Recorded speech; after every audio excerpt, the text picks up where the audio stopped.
conscientização da alienação parental, que é uma oportunidade importante para você refletir sobre esse tema que afeta muitas famílias e crianças em todo o mundo, né? E para falar sobre esse tema complexo e delicado, eu converso a partir de agora com a nossa advogada Camila Cavalcante, que está aqui para nos ajudar a entender, né? Isso, Camila, seja bem-vinda. Tudo bom, maravilhosa? Tudo bem, Marília? Boa tarde. Seja bem-vinda, boa tarde. Obrigada. Explica um pouquinho pra gente o que é a alienação parental, que ela também pode afetar as crianças e também os pais.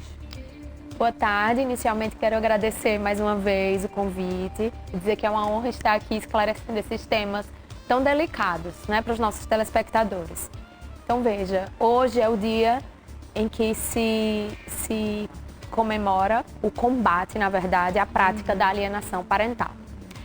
E pela Lei 12.318 de 2010, há uma definição do que seria alienação parental, mas na prática, nós que atuamos nessas demandas familiaristas, já vimos que a conduta que lá está descrita, ela já está bem ampliada, infelizmente.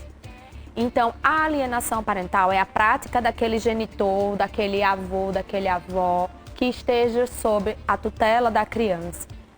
Que visa diminuir ou afrontar, combater a personalidade, a desqualificar o outro genitor. E com isso a criança ela acaba envolvida nesse conflito e acreditando que o outro genitor realmente seja desqualificado a ponto de não ser mais digno do amor do seu filho ou de sua filha, criança ou adolescente. Verdade. Então, a prática da alienação parental hoje, como por exemplo, nós podemos citar aqui o exemplo mais comum e simples das pessoas entenderem, é quando a mãe ou o pai denigre a imagem do outro genitor, falando, por exemplo, seu pai ou sua mãe não presta, seu pai ou sua mãe não pagou a pensão esse mês. Então, assim essas condutas, pro outro. um vai ficar desqualificando a figura do outro para a criança e adolescente. E como não fica as crianças, né, com isso? Gente, é muito triste isso. Olha, eu queria saber, assim, os sinais. Tem algum sinal, assim? Quais são os principais sinais que a gente pode estar identificando? O que essa criança pode estar apresentando, né? E como que a gente pode identificar, né, de imediato que está ocorrendo alguma coisa? Veja, Marília, a lei da alienação parental, ela fala em práticas que podem levar à síndrome da alienação parental. Por exemplo, a simples mudança de domicílio pode feita com o objetivo de separar aquele genitor, já pode ser constatada ali uma prática de alienação parental. Então você vê que é algo muito sutil, que pode estar justificado, entre aspas, por ser uma mudança por motivo de trabalho, alguma outra necessidade, mas no fundo a intenção é afastar a criança do convívio daquele genitor que permaneceu no lar da família em outro município. Por exemplo, embaraçar a convivência uma vez estabelecida, criar obstáculos, omitir informações relevantes, né, sobre o estado da criança também pode configurar a prática da alienação parental, entre outras mais sutis. Por exemplo, a criança pode pedir algum brinquedo ou pedir para a mãe ou para o pai que detém a sua guarda imediata para levar para um passeio, uma viagem, e esse genitor dizer não, porque os alimentos que são pagos pelo outro genitor não são suficientes. Então, ainda essas condutas muito sutis, elas também podem caracterizar a alienação parental. E o mais grave é que cada criança vai expor o seu sentimento de uma forma diferente.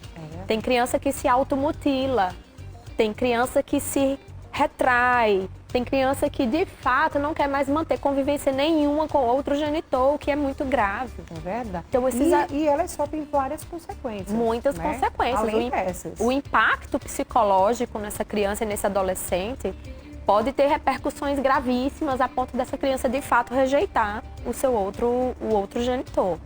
Como é que a lei, né, ela pode ajudar a prevenir e também lidar com essa alienação parental? Como eu falei, a lei ela prevê quais são as possíveis práticas de alienação parental, mas no caso, quando elas são efetivamente constatadas, podem ser aplicadas uma diversidade de sanções ao outro genitor. Por exemplo, uma advertência, a imposição de uma multa pecuniária, a inversão da guarda para o outro genitor e, o que é mais grave, é a suspensão da autoridade parental. Agora, tudo isso precisa ficar muito bem esclarecido em um processo judicial, que tem que ser bastante criterioso. Tudo isso tem que ser analisado de uma forma muito cuidadosa. E o juiz, quando vai analisar esses casos, ele precisa estar assistido por uma equipe multidisciplinar. Essa equipe, composta por psicólogos, assistentes sociais, vão ajudar a conduzir esse processo. Vão elaborar laudos psicológicos para tentar atestar se de fato ou não está havendo ali essas práticas, e aí, por fim, o juiz vai proferir a sentença. É verdade, até os avós às vezes ajudam, viu? A ficar fazendo alienação também. Infelizmente. Ver o pai fazendo, sei lá, com a mãe, aí a mãe dele vai ficar do lado dele, né? Então vai estar sempre ajudando e dando mais uma carguinha, sabe? Uma pitadinha, sabe? De coisa ruim ali, para poder inflamar mais ainda e deixar a criança ainda mais confusa. Isso é ruim mesmo. É muito ruim. E quais são as principais estratégias, né, que os pais e os responsáveis, né, eles podem lidar com essa alienação parental e protegerem também os interesses dessas crianças? Isso. O ideal é que isso não aconteça, porque o que está rompido ali é o vínculo de parentalidade. Né? Uma vez que ocorreu o divórcio daqueles pais, daquela criança ou daquele adolescente, rompe o vínculo de conjugalidade e não o vínculo de parentalidade. Então, ali precisa ser estimulado o afeto, estimulada a convivência e não incentivada uma propaganda negativa do outro genitor. Então, precisa, sim, ter muito cuidado se essas práticas estão acontecendo. É importante que a criança ou adolescente faça um acompanhamento até psicológico ou, em situações mais graves, consultar um advogado de sua confiança para a demanda judicial pertinente. Maravilha. Camila, muito obrigada por você ter vindo aqui participar do nosso programa. Tenha um ótimo final de semana e volte mais vezes, tá bom? Muito obrigada pelo convite. Voltarei. Obrigada, Camila. Vou ao intervalo bem rapidinho e daqui a pouquinho a gente volta falando sobre tireoide.